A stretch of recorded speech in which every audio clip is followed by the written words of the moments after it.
Hello, my name is Kay Douglas, and I go to church at East Independence Church of Christ, and I've gone there for almost all of my life. I teach Sunday school, usually the 4 or 5-year-old class, and I go to church. I'm so lucky that I've gotten to go to church there with my church family for forever, but also with my parents and my grandparents and aunts and uncles and cousins and my own kids. I love church, and I love the things that I get to learn from the Lord. One of the things that has been pretty heavy on my heart lately is, why does God say to rejoice? He's always telling us to rejoice, be joyful, be glad. And sometimes that irritates me because I don't feel like rejoicing, being joyful, and being glad. And I think that He understands that there is a time and a place for sorrow, because He tells us that weeping will last for the night, but joy will come in the morning. That's in Psalms. And I'm sure I didn't say that exactly right, but I have held that verse close when I've had sadness. But then it says joy will come in the morning. So we're not supposed to stay all sad and gloomy. We're supposed to be rejoiceful, be glad, and be joyful. So when I think about this, I think that people pay attention to how we look on the outside, not just uh, our clothes and our hair, but they pay attention to our faces and our facial expressions. And it always drives me crazy when I try to take pictures of my family, because I can never get everybody smiling all at the same time, as evident with these pictures of me and my daughter Laurie and my son Ethan and my husband Rob. The frustration in my heart. So people pay attention to the facial expressions. Are we given a joyful facial expression or a gloomy or grumpy one? And they also pay attention to how we sound. So I have two examples, and I'd like for us to think about, which one do we sound like? I'll show you the Eeyore first.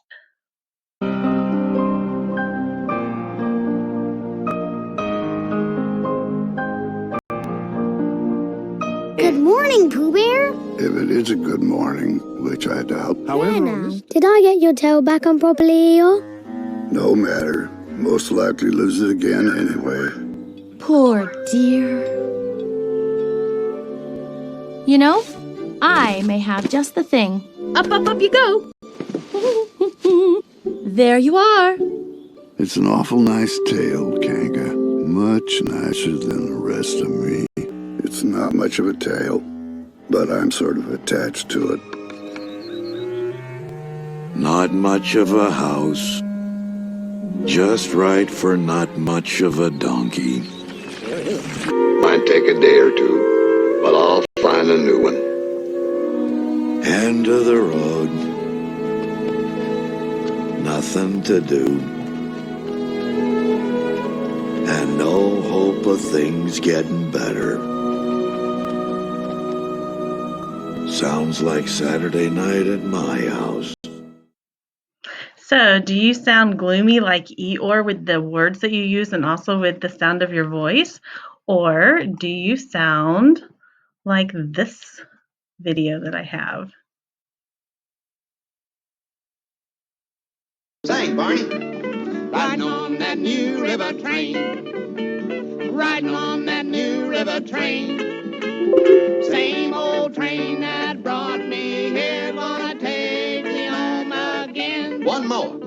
Riding on that new river train.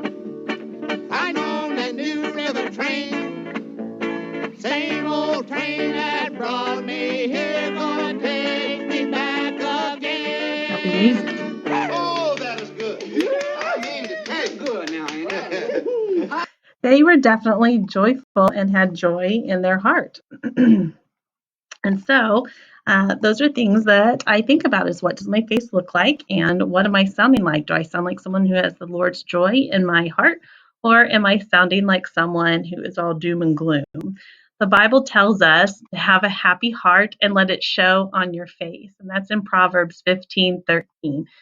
It does have a happy heart, or a happy heart makes the face cheerful. And so again, when I look at pictures of my family, and even down here down low at really close good friends that I have, then I see people who have a happy face and are working really hard, or they have a happy heart, sorry, and it just automatically shows on their face that they are filled with happiness and with goodness.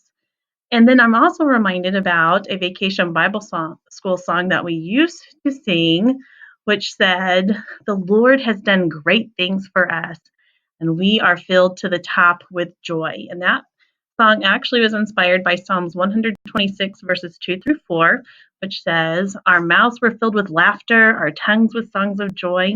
Then it was said among the nations, 'The Lord has done great things for them.'" The Lord has done great things for us, and we are filled with joy. And so it should be apparent to people who don't even know us or who do know us and they just see us out and about that we are filled with joy because of the Lord. The Lord is the one that has caused our joy, not necessarily because He's given us things and done great things, but He does and He has. And we need to be thankful for those and to recognize, oh my goodness, all of the great and many blessings that He has given us every single day. And one of my favorite things that I feel so blessed about, and this will sound goofy and weird, I love my soft bed and pillow.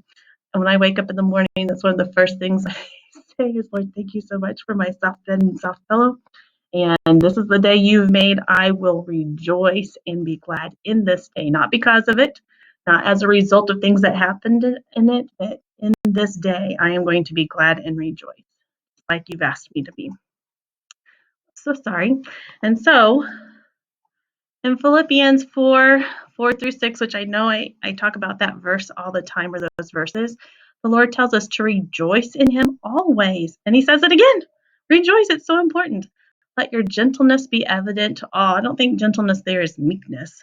I just think that it is a maturity about God's goodness and an assurance that this is His plan and He's going to take good care of me.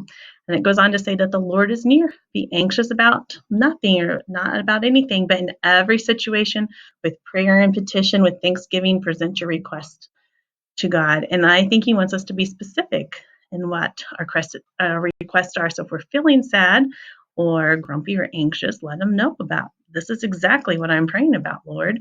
And then rejoice and be thankful. And then finally, in Mark 16:15 through 16, Jesus told the disciples, go into the world and preach the good news to everybody. Are they going to believe it's good news if you're like, here I am telling about Jesus? There's some guy I need to talk to you about. Or are they going to be more like, oh my goodness, I have got to tell you about Jesus and all of the great things. I am filled to the top with joy with all the great things He has done for me.